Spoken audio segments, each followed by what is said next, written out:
नमस्कार. अवधूत चिंतन श्री गुरुदेव दत्त श्री स्वामी समर्थ जय जय स्वामी समर्थ. आपल्या मी इगतपुरीची या चॅनलमध्ये आपल्या सर्वांचं स्वागत आहे. लवकरच मार्गशीर्ष महिना सुरू होत आहे आणि मार्गशीर्ष महिना हा सर्वांसाठी खूप महत्त्वाचा असतो. पौराणिक कथांनुसार मार्गशीर्ष महिन्यामध्ये सत्ययुगाची सुरुवात झाली होती. त्यामुळे मार्गशीर्ष महिना हा खूप महत्त्वाचा मानला जातो. ज्याप्रमाणे श्रावण महिन्याला महत्त्व असते त्याप्रमाणे मार्गशीर्ष महिन्याला देखील तितकेच महत्त्व असते. मार्गशीर्ष महिन्यामध्ये अनेक सेवा उपासना केल्या जातात. श्रावण महिन्यामध्ये महादेवांची उपासना केली जाते, त्यांच्या सेवा केल्या जातात आणि श्रावण महिना हा महादेवांच्या उपासनेसाठी खूप महत्त्वाचा मानला जातो. त्याप्रमाणे मार्गशीर्ष महिन्यामध्ये भगवान विष्णूंच्या अनेक सेवा केल्या जातात आणि त्यांच्या उपासनेसाठी मार्गशीर्ष महिना हा खूप पवित्र मानला जातो आणि महत्त्वाचा मानला जातो. मार्गशीर्ष महिन्यामध्ये अनेक सण उत्सव येत असतात. या मार्गशीर्ष महिन्यामध्ये महालक्ष्मीचे मार्गशीर्षचे गुरुवारचे उपवास केले जातात आणि दत्त जयंती देखील मार्गशीर्ष महिन्यामध्ये येत असते.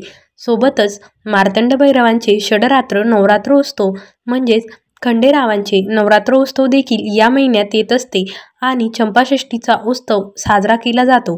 त्यामुळे मार्गशीर्ष महिना हा खूप पवित्र मानला जातो आणि या महिन्यामध्ये भगवान विष्णूंना प्रसन्न करण्यासाठी अनेक सेवा केल्या जातात. सोबतच दत्त जयंती निमित्ताने देखील अनेक सेवा केल्या जातात. माता लक्ष्मीचे गुरुवार देखील या महिन्यात केले जातात आणि त्यामुळे माता लक्ष्मीला प्रसन्न करणाऱ्या सेवा देखील या महिन्यात केल्या जातात आणि मार्तंड भैरवांचे षडरात्रोत्सव देखील या काळात असतो. त्यामुळे त्यांना प्रसन्न करण्यासाठी मल्हारी सप्तशतीच्या सेवा देखील या काळात केल्या जातात. आज आपण मार्गशीर्ष महिन्यामध्ये कोणत्या सेवा केल्या जातात आणि आपण कोणत्या सेवा करू शकतो या सर्वांची माहिती बघणार आहोत. 21 नोव्हेंबर 2025ला मार्गशीर्ष महिना सुरू होत आहे आणि 20 डिसेंबर 2025ला मार्गशीर्ष महिन्याची समाप्ती होत आहे. त्यामुळे या संपूर्ण काळात आपण अनेक सेवा करू शकतो.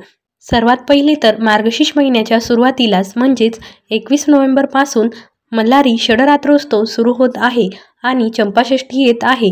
त्यामुळे या काळात मार्तंड भैरवांच्या सेवा आपण करू शकतो. खंडेराव महाराज हे आपले कुलदैवत आहे आणि त्यांची सेवा आपण या काळात करू शकतो. आपण या काळात मल्हारी सप्तशतीचे पाठ करू शकतो. त्याबद्दलची संपूर्ण माहिती लवकरच आपल्या चॅनलवर येईलच आणि मल्हारी सप्तशतीचा संपूर्ण पाठ हा देखील आपल्या चॅनलवर अपलोड केला जाणार आहे. त्यासाठी तुम्ही आपल्या मी इगतपुरीची या चॅनलला सबस्क्राईब करून ठेवा, म्हणजे ते व्हिडिओ आल्यानंतर तुम्हाला ती सेवा करता येईल. त्यानंतर मार्गशीर्ष महिन्यामध्ये महालक्ष्मीचे गुरुवारचे उपवास केले जातात आणि गुरुवारचे व्रत हे मार्गशीर्षमध्ये केले जाते. त्यामुळे तुम्ही महालक्ष्मीच्या गुरुवारचे व्रत देखील मार्गशीर्षमध्ये करू शकता. याबद्दलची माहिती देखील आपल्या चॅनलवर येणारच आहे. मार्गशीर्ष महिन्यामध्ये दत्त जयंती येते, त्यामुळे आपण दत्त जयंतीनिमित्त अनेक सेवा करत असतो. मंत्रजप, पारायण, स्तोत्रपठण हे आपण या दत्त जयंतीच्या सप्ताहाच्या काळात करत असतो.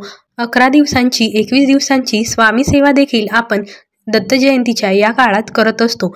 याबद्दलची संपूर्ण माहिती आपल्या चॅनलवर दिलेलीच आहे. आता सर्वात महत्त्वाचे म्हणजे मार्गशीर्ष महिन्यामध्ये भगवान विष्णूंच्या देखील सेवा केल्या जातात. मार्गशीर्ष महिन्यामध्ये भगवान विष्णूंना प्रसन्न करण्यासाठी अनेक सेवा केल्या जातात, ज्यामध्ये 3 दिवसीय व्यंकटेश स्तोत्राची सेवा केली जाते आणि 21 दिवसाच्या व्यंकटेश स्तोत्राची सेवा देखील या काळात केली जाते. तुम्हाला जी जमेल त्याप्रमाणे तुम्ही 3 दिवसाची किंवा 21 दिवसाची व्यंकटेश स्तोत्राची सेवा करू शकता. व्यंकटेश स्तोत्राची ही सेवा मध्यरात्री 12 वाजता केली जाते आणि अत्यंत प्रभावी अशी ही सेवा असते. त्यामुळे तुम्ही मार्गशीर्ष महिन्यामध्ये 21 दिवसाची किंवा 3 दिवसाची व्यंकटेश स्तोत्राची सेवा करू शकता. त्यानंतर पुढची सेवा येते, ज्यामध्ये तुम्ही सत्यनारायणाचे पाठ करू शकता. तुम्ही 1, 5, 11 तुम्हाला जसे जमेल त्याप्रमाणे संपूर्ण महिन्यामध्ये सत्यनारायण करू शकता. तुम्ही 21 सत्यनारायण देखील मार्गशीर्ष महिन्यामध्ये करू शकता. त्यानंतर मार्गशीर्ष महिन्यामध्ये तुळशीसमोर सकाळ संध्याकाळ तुपाचा दिवा लावल्याने भगवान विष्णू प्रसन्न होतात आणि माता लक्ष्मी आपल्यावर कृपा ठेवते. त्यामुळे तुम्ही तुळशीसमोर महिनाभर सकाळ संध्याकाळ तुपाचा दिवा देखील लावू शकता. मार्गशीर्ष महिन्यामध्ये नद्यांमध्ये तीर्थस्थळी स्नान करणे देखील खूप महत्त्वाचे मानले जाते। त्यामुळे तुम्ही या महिन्यामध्ये तीर्थस्थळी जाऊन किंवा आपल्या आजूबाजूला कुठे नदी तीर्थ असेल तर तेथे जाऊन स्नान करू शकता, किंवा तुम्हाला तीर्थस्थळी नदीवर स्नानाला जाणे शक्य नसेल तर तुम्ही तुमच्या दररोजच्या अंघोळीच्या पाण्यात थोडेसे गंगाजल टाकू शकता, किंवा एखाद्या तीर्थस्थळावरून आणलेले तीर्थाचे पाणी, नदीचे पाणी देखील तुम्ही तुमच्या अंघोळीच्या पाण्यात टाकू शकता। त्याचसोबत तुम्ही विष्णू सहस्रनाम देखील संपूर्ण महिनाभर पठण करू शकता। विष्णू सहस्रनाम, व्यंकटेश स्तोत्र हे तुम्ही सायंकाळी पठण करू शकता। सोबतच श्रीसूक्त, पुरुषसूक्त, गीतेचा 15वा अध्याय, गीतेची 18 नावे, व्यंकटेश स्तोत्र, महालक्ष्मी अष्टकम हे देखील तुम्ही पठण करू शकता।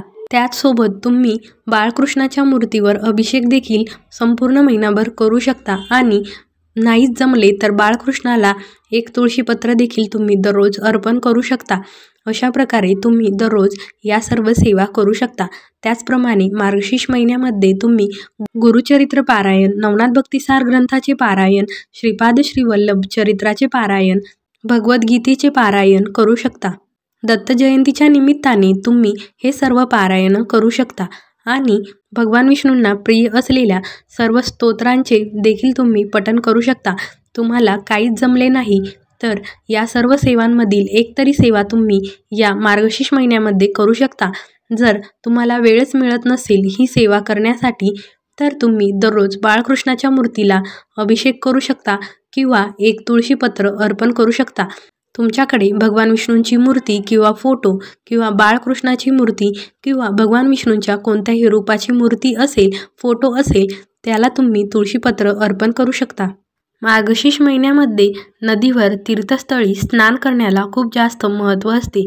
त्यामुळे तुम्हाला जर शक्य असेल तर तुम्ही त्याप्रमाणे स्नानाला तीर्थस्थळी जाऊ शकता। अशा प्रकारे मार्गशीर्ष महिन्यामध्ये तुम्ही या सर्व सेवा करू शकता। आता या सर्व सेवा कशा कराव्या याबद्दलची संपूर्ण माहिती आपल्या मी इगतपुरीची या चॅनलवर येणारच आहे। त्यासाठी आपल्या मी इगतपुरीची या चॅनलला सबस्क्राईब करून ठेवा। व्हिडिओ आवडला असेल तर व्हिडिओला लाईक करा आणि चॅनलला सबस्क्राईब करा। हा व्हिडिओ जास्तीत जास्त शेअर करा। व्हिडिओ बघितल्याबद्दल धन्यवाद। अवधूत चिंतन, श्री गुरुदेव दत्त, श्री स्वामी समर्थ, जय जय स्वामी समर्थ।